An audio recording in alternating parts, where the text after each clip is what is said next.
स्वागत है आप सभी का एक बार फिर से ऑनलाइन क्लासेस में। हम पढ़ रहे हैं एमए फाइनल ईयर की ज्योग्राफी और उसमें इंडियन ज्योग्राफी को हमने पूरा कर लिया था। उसमें एक टॉपिक हमारा बच गया था भारत के पशु संसाधन और लाइव स्टॉक जिसको बोलते हैं, लाइव स्टॉक एग्रीकल्चर यानी कि पशु संसाधन वाली कृषि। तो उसी का आज की इस क्लास में हम अध्ययन करने वाले हैं। तो चलिए शुरू करते हैं भारत में पशु संसाधन।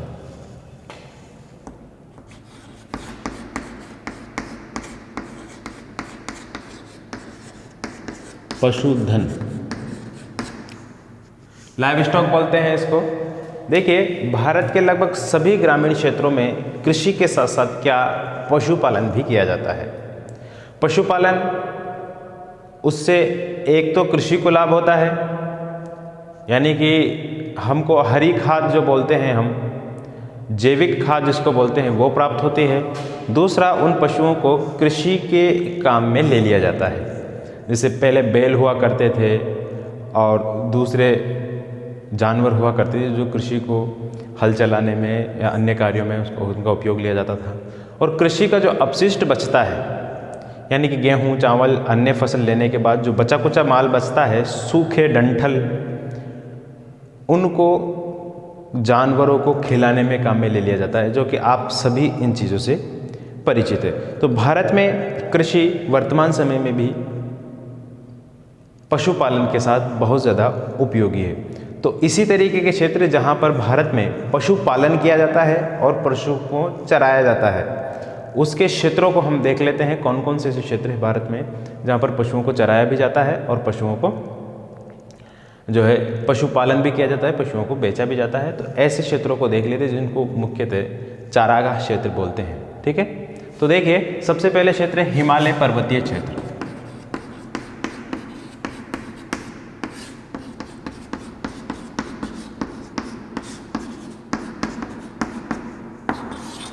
क्षेत्र नंबर 1, ये भारत के पशुपालन क्षेत्र है मुख्यतः। तो हिमालय पर्वतीय क्षेत्रों की अगर बात कर लें हम, तो इस क्षेत्र में हिमालय पर्वत के अलावा गढ़वाल और कुमायूं हिमालय वाला जो क्षेत्र है, उन क्षेत्रों में उत्तराखंड है, कांगड़ा है, कुल्लू घाटी है। मैं लिख देता हूं इनको, उत्तराखंड, कुल्लू, कांगड़ा और कश्मीर, नैनीताल, इन क्षेत्रों के अलावा हिमालय के तराई क्षेत्र आसाम, हिमालय के तराई क्षेत्र आसाम के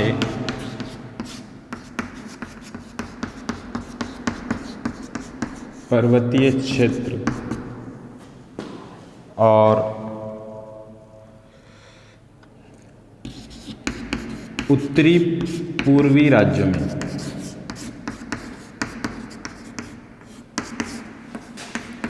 मुख्यतः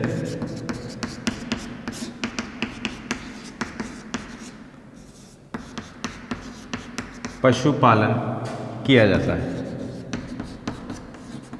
पशुपालन के साथ साथ आप क्या लिख सकते हैं इसमें, पशुओं को चराया जाता है इन क्षेत्रों में। ठीक है, ये क्षेत्र देखिए, उत्तम किस्म के इनसे ऊन भी प्राप्त होते हैं। यहाँ के जो जानवर है, यहाँ के जानवरों में मुख्यतः भेड़ें हैं, बकरियाँ हैं, उनसे मुख्यतः ऊन प्राप्त की जाती है, क्योंकि ये सभी कह सकते हैं कि ठंडे प्रदेश है, जो हिमालय के प्रदेश है, उनमें जानवरों को जो पाला जाता है उनसे ऊन प्राप्त होती है और ऊन उत्तम किस्म की होती है। उन ऊन को प्राप्त करने के साथ साथ यहाँ के अधिकतर लोग जो है मांसाहारी होते हैं, वो मांस प्राप्त करने के लिए भी जानवरों का उपयोग करते हैं। ठीक है, तो ये बात हुई। इसके बाद हम देखते हैं, एक मिनट, हाँ, इसके बाद हम देखते हैं और यहाँ पर पाले जाने वाले कुछ जानवरों को देख लेते हैं। गाय और भैंस के भेड़ और बकरी के अलावा गाय यहाँ पर पाली जाती है, भैंस यहाँ पर पाली जाती है। ठीक है, तो ये 4-5 मुख्य जानवर है जो यहाँ पर पाए जाते हैं। इसके अलावा इनका तो कृषि में उपयोग लिया जाता है, इनके अलावा खच्चर और घोड़े, इनका भी उपयोग किया जाता है, लेकिन इनका उपयोग कृषि में ना करके इनका उपयोग किस में किया जाता है, इनका उपयोग कर लिया जाता है परिवहन में, क्योंकि पहाड़ी क्षेत्र है, ऊपर से नीचे आने के लिए या पहाड़ों में इधर से उधर जाने के लिए पैदल चलना थोड़ा सा मुश्किल कार्य होता है। इस वजह से इन क्षेत्रों में खच्चर और घोड़ों को भी पाला जाता है ताकि आसानी से पहाड़ी छोटे छोटे तंग रास्तों को पार किया जा सके। ठीक है, तो पहला क्षेत्र कौन सा है, हिमालय पर्वतीय क्षेत्र। इसके बाद दूसरा क्षेत्र कौन सा है, दूसरा क्षेत्र देखते हैं हम,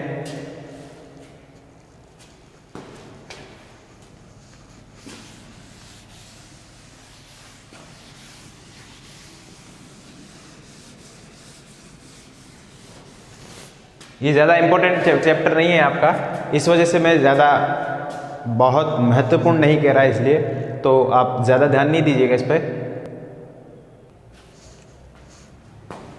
तो दूसरा जो प्रदेश है वह है उत्तर और पूर्वी प्रदेश।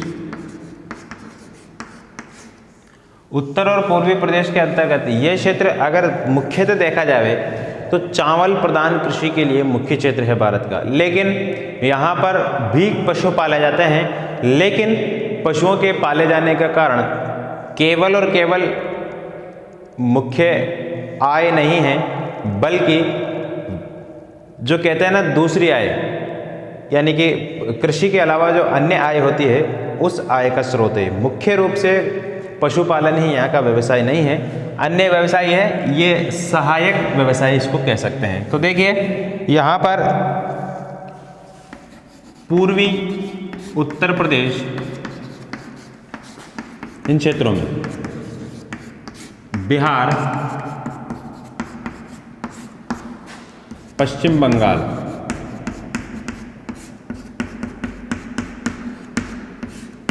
बिहार, पश्चिम बंगाल, उसके नीचे आप चलेंगे झारखंड, ओडिशा,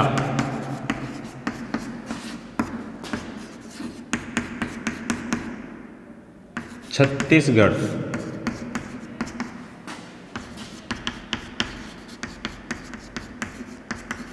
आंध्र प्रदेश और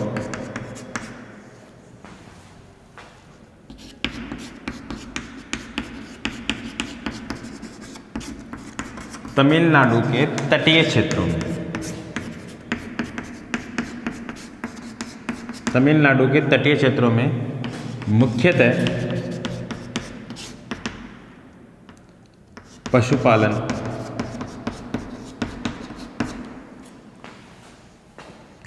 किया जाता है।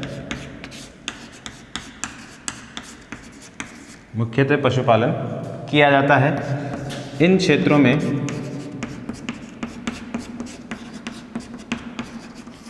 मुख्य जो कृषि है चावल है, चावल के डंठल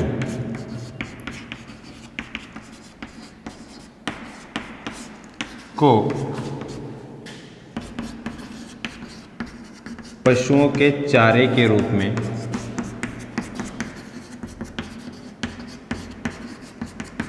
उपयोग में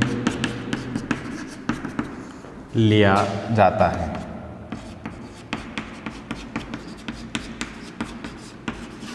चावल का जो डंठल होते हैं, बचे कुछ जो अपशिष्ट पदार्थ होता है चावल का, उसको उपयोग में कर लिया जाता है जानवरों को खिलाने के। ठीक है, तो दूसरा कौन सा प्रदेश है, उत्तरी और पूर्वी प्रदेश। उत्तरी पूर्वी प्रदेश में पूर्वी उत्तर प्रदेश है, बिहार है, पश्चिम बंगाल है, झारखंड है, ओडिशा है, छत्तीसगढ़ है, आंध्र प्रदेश है, तमिलनाडु और इनके तटीय जो क्षेत्र है यानी कि समुद्र के किनारे वाले क्षेत्र, इन क्षेत्रों में जो है मुख्य कृषि चावल है और चावल के डंठलों को ही पशुओं के चारे के रूप में क्या कर लिया जाता है, उपयोग में कर लिया जाता है। इसको लिख लीजिए आप।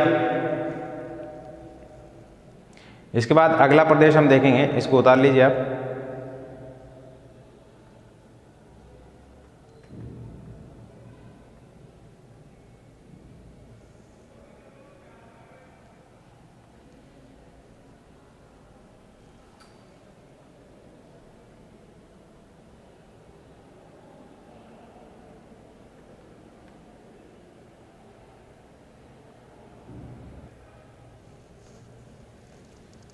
चलिए इसके बाद देखते हैं तीसरा प्रदेश कौन सा है।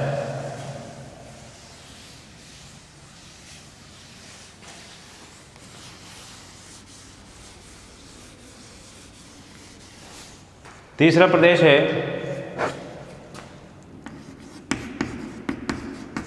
उत्तरी पश्चिमी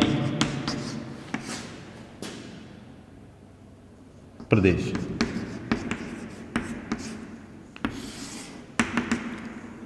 तीसरा प्रदेश है, देखिए उत्तरी पश्चिमी प्रदेश कौन सा प्रदेश है, भारत का उत्तर पश्चिम में राजस्थान है, ऊपर से हरियाणा, पंजाब, दिल्ली और पश्चिमी यूपी भी कह सकते हैं, और गुजरात वाला जो क्षेत्र है यहाँ पर क्या है, वर्षा कम होती है। अन्य राज्यों की तुलना में इन क्षेत्रों में वर्षा कम होती है। तो वर्षा कम होने के कारण क्या है, यहाँ पर उतनी ज़्यादा मात्रा में चारे का उत्पादन नहीं हो पाता। अब जब चारे का उत्पादन नहीं हो पाता तो मुख्य फसल यहाँ पर गेहूं का उत्पादन कर लिया जाता है। तो गेहूं का भूसा जानवरों के लिए उपयोग में लिया जाता है। तो ये क्षेत्र मुख्य उपक्षेत्र है। यहाँ देखिए इस जलवायु प्रदेश में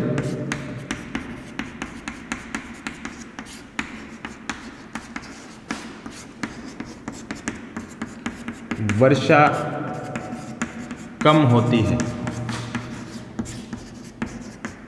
इस कारण यहाँ की प्रमुख फसल गेहूं है। इस प्रदेश में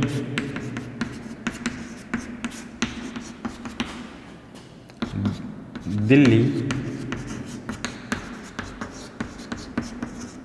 हरियाणा, पंजाब,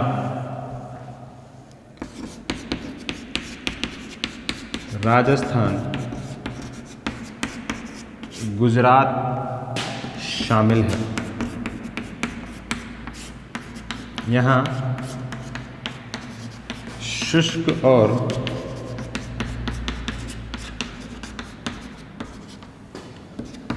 अर्धशुष्क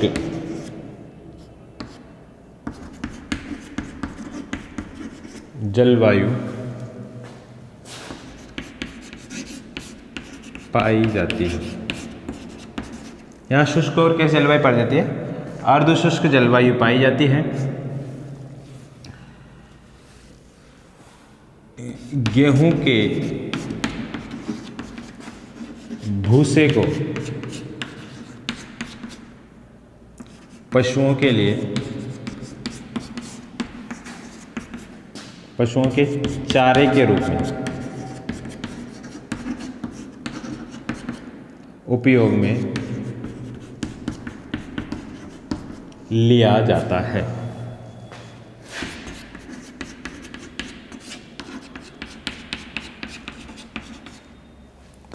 मुख्य जानवरों में, मुख्य पशुओं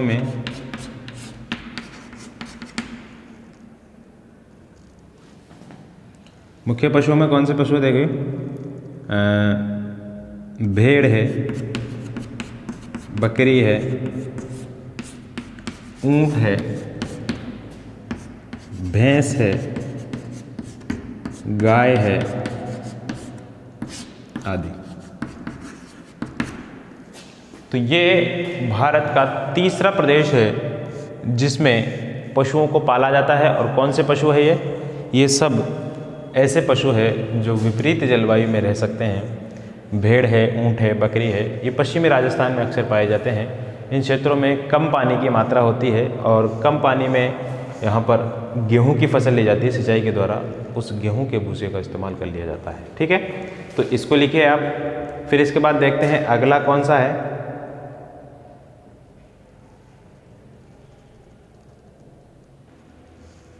जल्दी से उतार लीजिए इसको।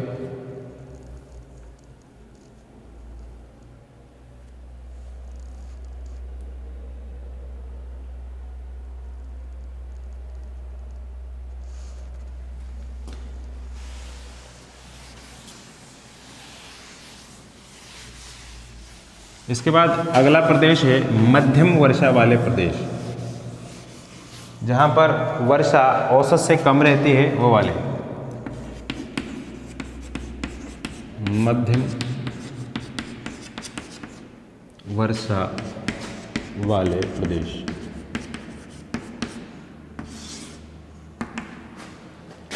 भारत के ऐसे प्रदेश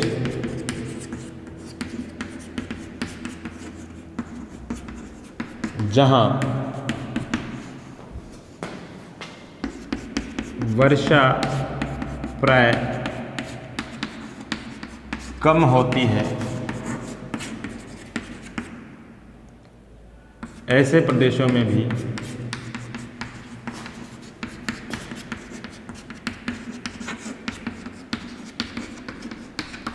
पशुपालन किया जाता है।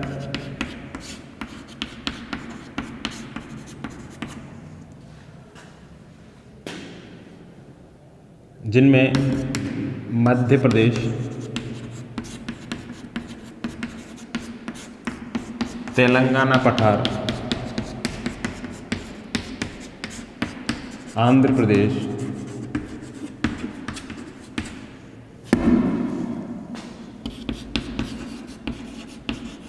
पश्चिमी तमिलनाडु, पश्चिमी तमिलनाडु के बाद आप लिखिए महाराष्ट्र आदि में भी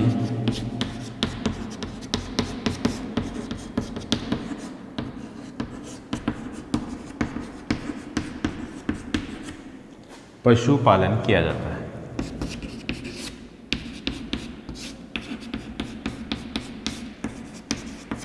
यहाँ गाय, भैंस और बकरी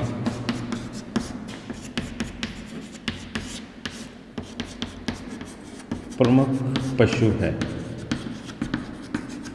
गाय, भैंस और बकरी यहाँ पर प्रमुख पशु है। तो ये भारत के वो क्षेत्र है जहाँ पर मध्यम प्रकार की वर्षा होती है। ठीक है, इसको भी लिख लीजिए आप। यहाँ की प्रमुख फसलें हैं ज्वार और बाजरा, क्योंकि ये थोड़े शुष्क प्रदेश है अन्य प्रदेशों की तुलना, इसको भी आप लिखेंगे। फिर इसके बाद हम भारत के प्रमुख पशुओं की बात करेंगे, जो कल के चैप्टर में हम पढ़ेंगे। हम आज उनकी जनसंख्या लिख लेते हैं। ठीक है, भारत में देखिए जो पशु है, पशुओं की जनसंख्या प्रत्येक 5 साल में जारी की जाती है। भारत में जो लोगों की जनसंख्या है, मानव जनसंख्या, उसके आंकड़े प्रति 10 वर्ष में जारी किए जाते हैं। 1930 में सबसे पहले जनसंख्या हुई थी, जनगणना हुई थी पशुओं की गणना हुई थी सबसे पहले 1930 में। उसके बाद प्रत्येक 5 वर्ष के अंतराल में यह जनसंख्या पशुओं की गणना जो है की जाती है। 1930 सबसे पहले भारत में, इसको मैं लिखा ही देता हूँ, चलिए लिख लीजिए।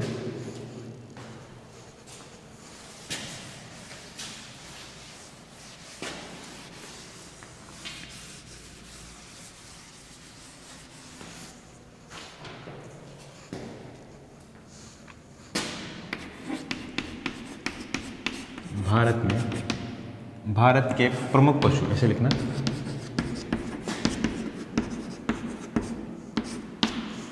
इसमें लिखिए देश में वर्ष 2012 में हुई 19वीं पशु गणना के अनुसार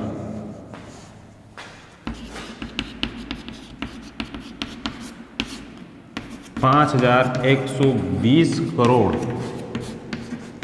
पशु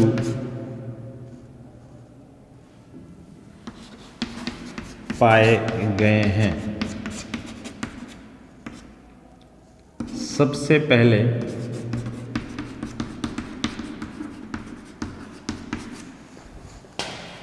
1930 में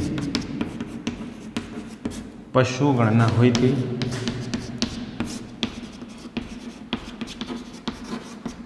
जो प्रत्येक 5 वर्ष बाद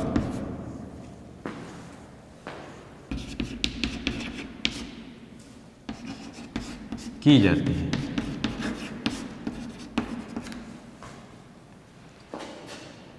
भारत में गाय, बैल, भैंस, बकरी, घोड़ा, ऊंट प्रमुख